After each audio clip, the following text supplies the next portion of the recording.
everybody, I am Lady Javelia P. Bantiles from BSHM2B. And as what you can see, I am holding now a croissant because that's what's inside our video. Today I'm going to show to you how to make a croissant. This is for our major subject, bread and pastry, different kinds of breads, under Miss Maria Janeth Fajardo. Today we're in the kitchen and I'm going to show to you how to make a classic croissant. We all know that croissant is very stable in terms of French pastries. And now we are here to demonstrate to you how to make it.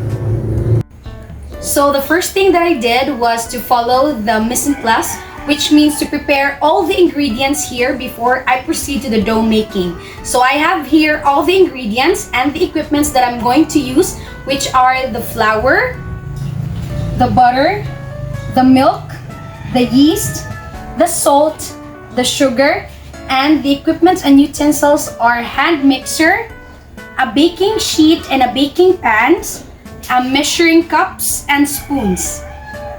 So that's the thing that we are going to use in making croissant. Let's prepare the dry ingredients first. I have here a measuring cups and I'm going to measure the all-purpose flour into 3.5 cups. So as you can see, I am using an all-purpose flour because it is more delicate compared to a bread flour. Because bread flour is good for a hearty loaves, but pastries like these are more delicate. And the last thing we have to do is to put the 2.5 teaspoon of yeast.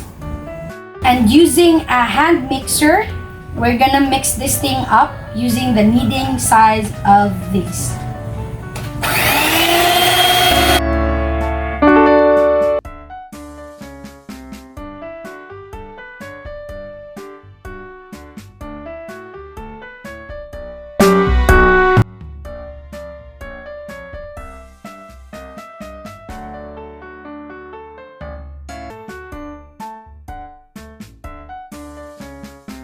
So now we form the dough and let's just put it in here and pinch it with a flour.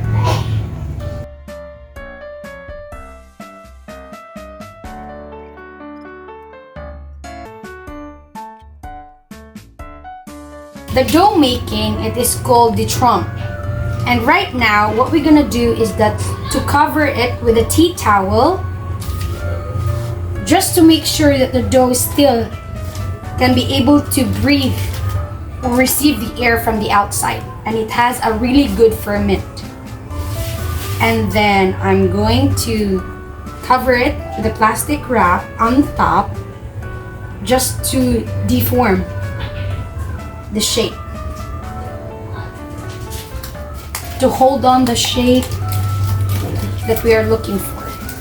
So I'm done making the dough and we just have to ferment it for about like 8 hours or even a day, because the more you ferment your dough, the more flakier and tastier your croissant.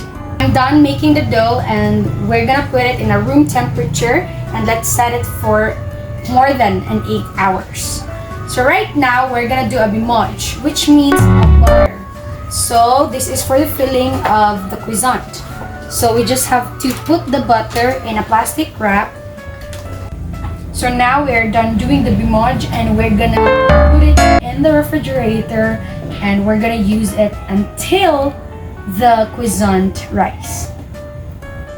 So after 8 hours, this is our dough looks like. As you can see, the dough fermented and it rise.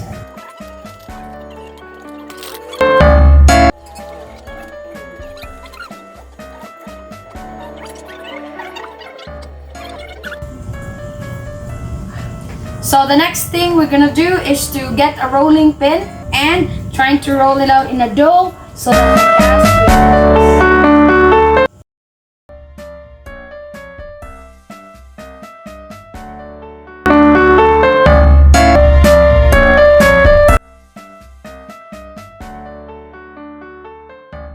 We're done rolling the dough, so the next thing we have to do is to get the butter for an hour. And we're going to put it inside or in the middle of the dough, and we're going to do the lamination or the folding of the dough. And now it's time to put it back in the fridge and let it set for more than 8 hours. See you after 8 hours again. After another 8 hours, roll the dough again. And now it's time for us to make the croissant shape. After almost 2 days of the making, here are the dough of croissant. But right now, let us prepare 1 egg. Then on a preheated oven about 190 degrees Celsius for 15 to 20 minutes, we're gonna put the croissant inside the oven. After 15 to 20 minutes, this is what our croissant looks like. As you can see, look at it.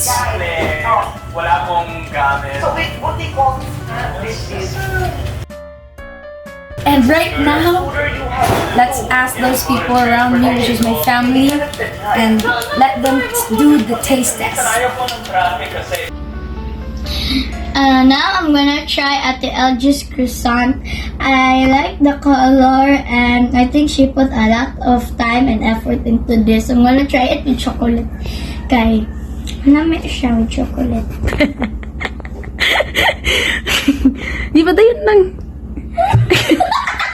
Ang gara, rati ha. 2, 3, go!